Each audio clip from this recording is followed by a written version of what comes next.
have the chance to hear about how culinary leaders are driving change in this next conversation, which will focus on the ways that restaurants are tackling the climate crisis. You'll get to hear from Anne McBride. She gets to come back to the stage of the James Beard Foundation, who will be your moderator.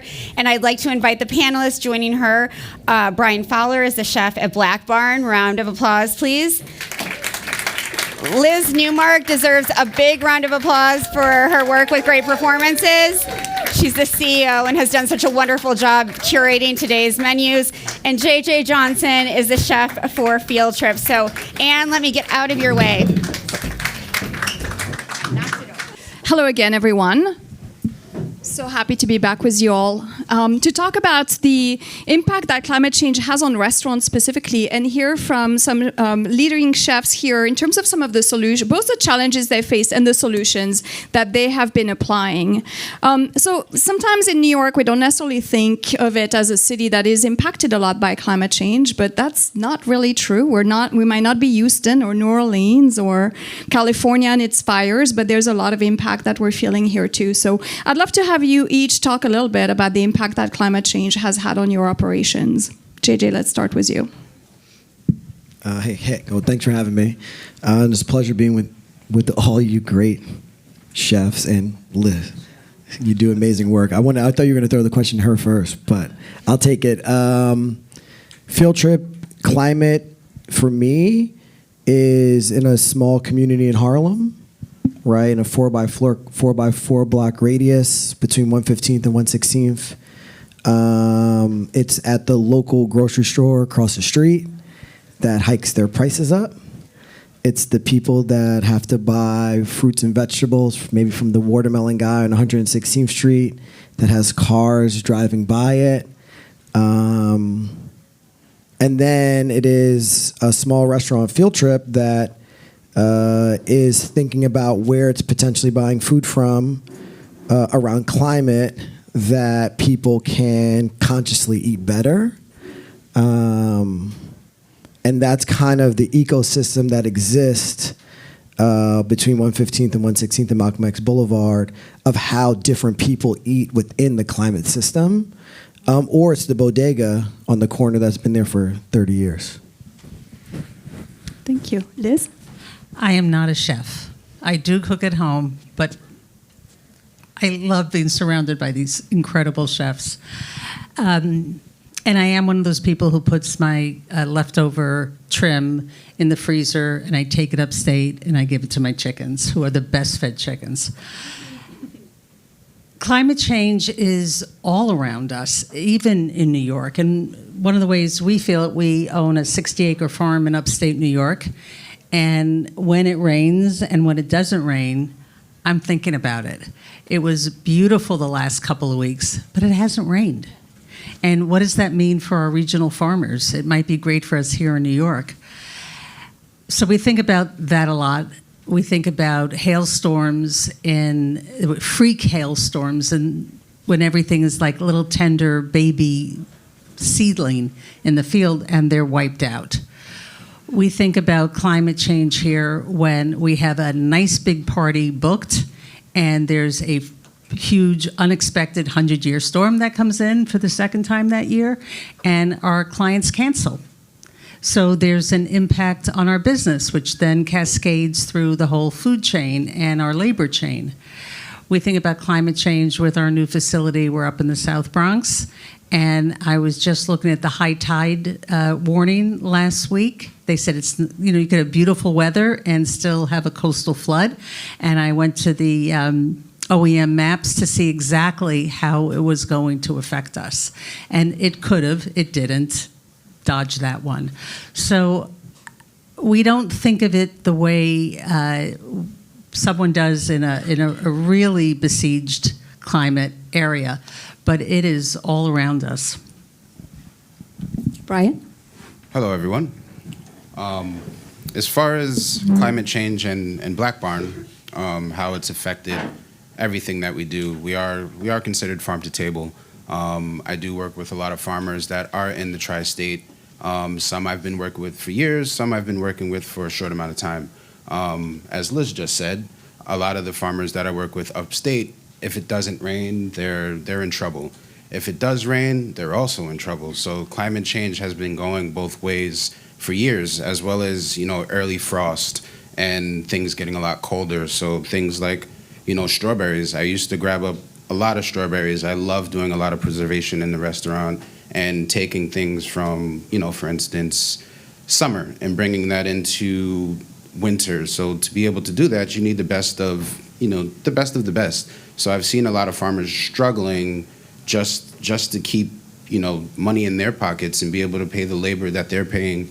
But the climate is kind of hindering them to do so, with, as I mentioned, the frost and things like this. So then that, reflects onto, our guests ultimately, because they're having to raise prices because instead of something like 40 pounds of strawberries, they're only harvesting maybe 15 pounds of strawberries.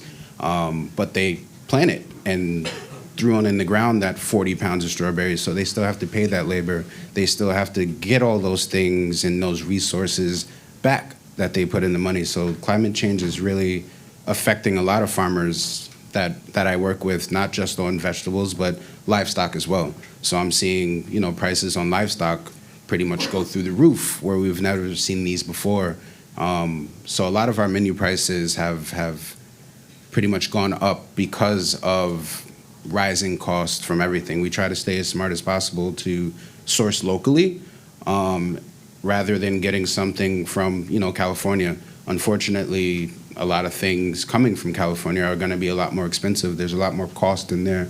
There's a lot more traveling cost in there. So we do try to stay local as much as possible, but demand from our guest is what's pretty much driving cost as well. People want strawberries and berries year-round, pretty much, that they wouldn't necessarily be able to get in December. People still want these things, and they're not really open to the question or the answer as to why they can't have it. So that's a big factor as well for us. Liz and JJ, are there ingredients also where you've seen spectacular increase in cost or even lack of availability in the last year? I think, piggyback on what Chef's saying, I think everything we eat is based off of what we believe we should eat, right? Let's just take salmon, for example. Like, we should only eat salmon a certain time of the year, and it would be beautiful, it would be perfect. But when's the last time anybody in this room has had, wild salmon? Anybody has had wild salmon? You're talking to a pretty specific crowd. No, but look, a specific crowd with 7 hands that went up, right? Most of us are getting salmon that's really not even farm raised, coming from China, right? That's frozen, that you don't even know you're eating it's coming from China. That's coming perfectly cut because that's what we've been told that's how we should be eating the product. And if you stop just with that, I mean, and I'm a subject to that, right? I believe that if I took salmon off the menu at Field Trip, we would lose a large base of consumer because it's our #1 selling product. So we are also feeding into the climate change. Instead of me saying, I'm going to get salmon from this farmer during this time of the year, and you're going to have the best salmon at Field Trip at an affordable price, but I haven't taken that risk because I'm a business owner. But it goes a lot across the board with a lot of that. My focus is heavily on rice. Last year during this time, during climate change, we talked about Imagine Life Without Rice. And that's a big conversation right now on how people are growing rice in America and using irrigation, flooding system to grow rice, which is really bad on the way we consume rice. Also, in your backyard, locally, you can buy rice. Right now, we can get rice from Hudson Valley, we can get rice from New Jersey, but nobody's buying that rice. So you're starting to... Why is that? I think it's a lot of around education. It's a lot around being brainwashed through the way America's been telling us that we're supposed to get food, that California grows this, that Northeast grows this, that Middle America grows this, but you can get strawberries in New Jersey. Right? So a lot of that has to do with just, I think, a re-education process of you can tap really into locality that can help you in your pocket, and also you can feel good about yourself. And I think rice is culture that we should really look into. That is basically the foundation of America's cash crop, and we should really start there on where we are purchasing rice from, because it is going to help the climate. Because rice does put out some type of carbon emission. It starts to put out a lot of things that hurt the climate because of who we're buying rice from, especially in Arkansas. Liz? You took me for like, we traveled a lot in that answer.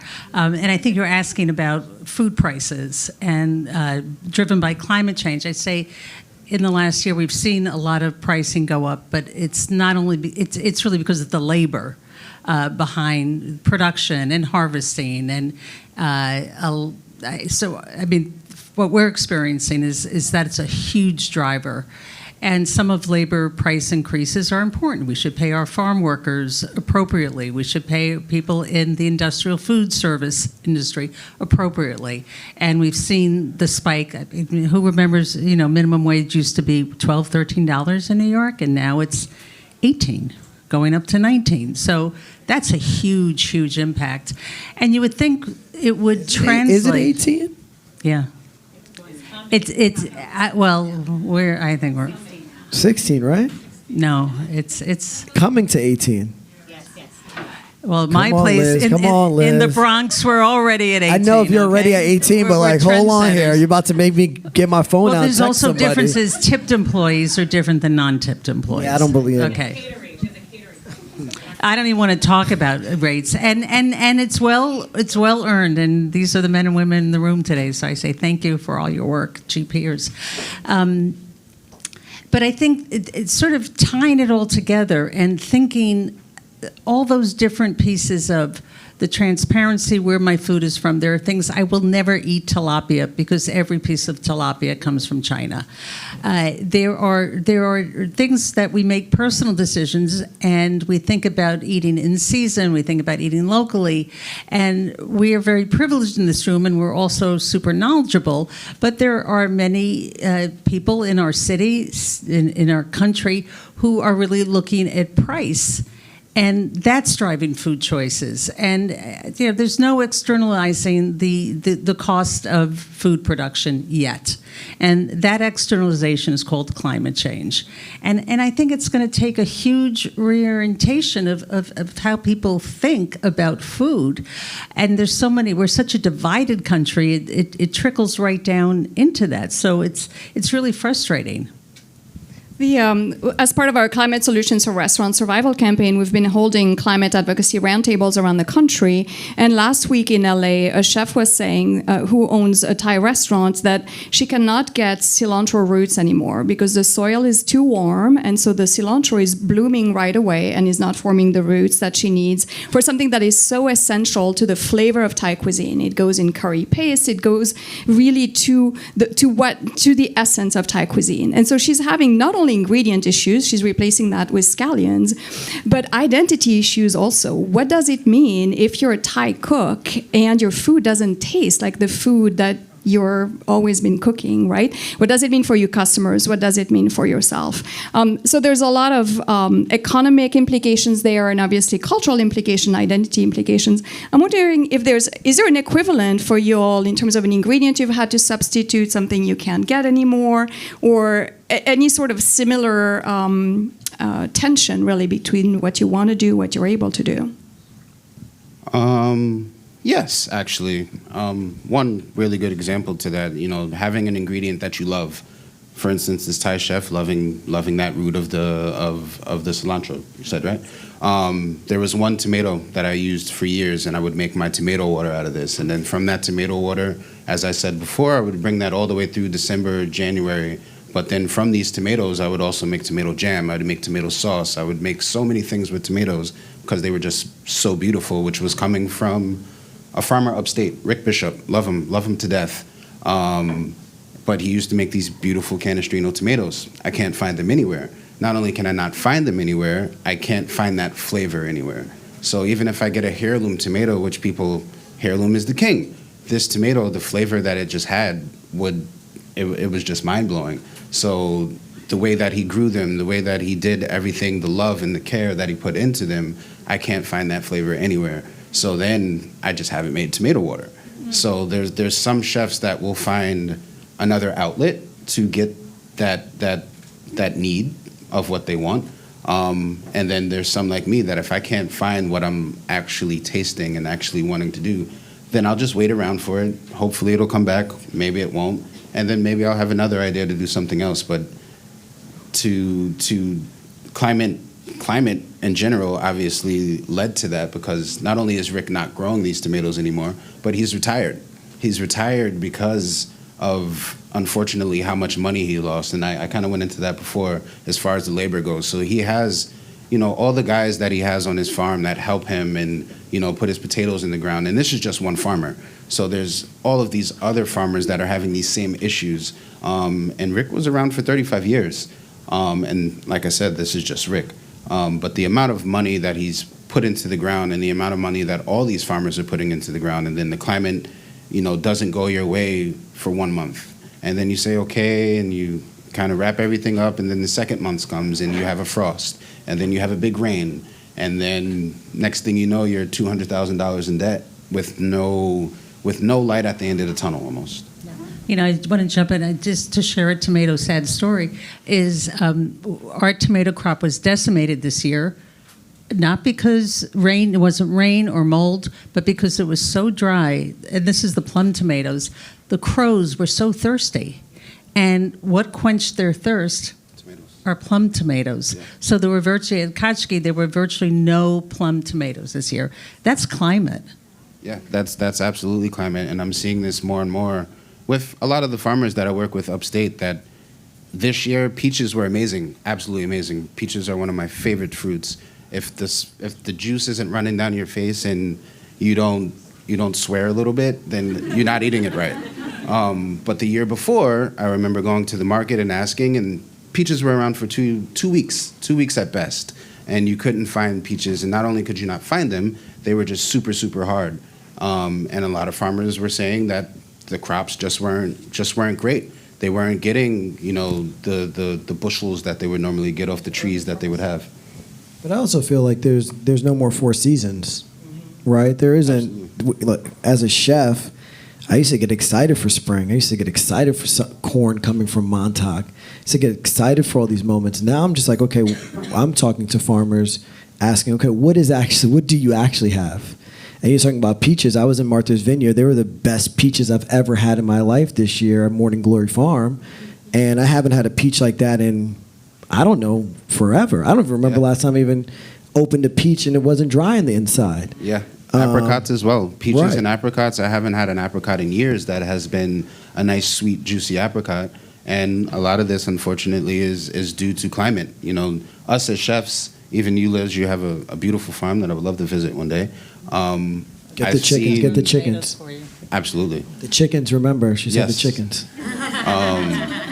Over the years as a chef, I've seen so many ingredients come in and out of the market, one of which being a chestnut mushroom, which I cannot find anywhere. But this is also due to climate change, and I have no idea. The farmer won't give me much other than they're not available. But yeah. And it's not only local stuff, it's coffee, it's chocolate, it's saffron, it's these unusual spices. The global market is changing, and it is climate. So interesting, sorry. But I was just in Mexico City. And Mexico City, I'm sure many of you have been to Mexico City, but I didn't realize it was built on streams, canals, lakes, right? And there's an area in Mexico City, I wish I know the name, that is very much Xochimilpa. Yes, thank you. Where there's pods of land that people grow whatever they want to grow, right? From family to family to family. Well, there's only 30% of those pods that are active right now because people don't want to grow anymore because they're not getting the money to grow. But the land and the soil is probably they say, the best soil in the world. And when you touch it, it's dark black, it's clayey. I mean, I ate the most amazing vegetables I've ever had in my life. And I'm thinking to myself, why doesn't anyone want to grow the food? And then they say, well, you got to think about it. America's taking people to grow food on their soil and then sending that food back to us, right? So there's so much capitalism in this conversation as well. When you talk about climate change, talk about soil, talk about farming, that the guy who's growing those tomatoes, maybe he lost his guys to somebody else, or the soil, or this, but this, and what's the name of the place again? Say, I'm going to mispronounce it. Cochimilco? you should all go. You should all experience it, and you will see how I call like ancestors have kept this land very protected to hopefully come back one day to grow food the way it's supposed to be grown. But capitalism is heavily in this climate change conversation because a lot of that could change it if the right people put their money in the right places. You know, the other thing is we are a food sophisticated crowd, but I will tell you from the probably thousands and thousands of meals that we make possible on a yearly basis, you know what's number one. You know, it's beef, it's burgers, it's meat. The cheaper, the better. Operators nationwide are thinking about pricing and how cheap can I sell it, which means how cheap can I buy it, how cheap can it be produced. And it's sad. And even in New York, where we are sophisticated diners, and, you know, we used to have a food truck, and we have an expression, you know, there's never a line at the veggie truck. Ours was a veggie truck. And there's always a line for the smash burger, pash, whatever the latest burger thing is. And I have nothing against burgers. I don't eat them, but that's okay. But how do we move the dime in terms of educating our buyers? No, you may not have asparagus in January. No, you may not have this. I mean, we're hospitality. We're supposed to be, yes, but we do say no. We do try. It's a marathon, not a sprint. I'm seeing a smash veggie burger opportunity, Liz, though. There'll be no line for it, I guarantee you, except everybody here. I was going to say, we'll all stand in line for you. So you'll each have 1 minute to answer this. Let's end on a note of hope. What is one innovation that you've made in your operation? So Brian, you have a full-service restaurant. Liz, you have a catering operation. JJ, you have a fast casual. You each have different business models. What's one innovation that you've done related to climate change that you feel has been very positive and that anyone here can adopt? Not necessarily an innovation on our part, but last year was it last year or the year before, the city has mandated composting. Composting and putting garbage in closed bin, but mostly composting, being that, you know, this is what we're here to talk about. Last year, I think we sent out something like 14,000 pounds of compost. But from that, we also work with a company that takes this compost and makes mushrooms. From those mushrooms, we're able to buy those mushrooms and incorporate those into our recipes, into our restaurant, which has really helped out as far as, you know, the food waste things go. If you actually think about it, there was some people that were just willing to come pick up the compost and do God knows what.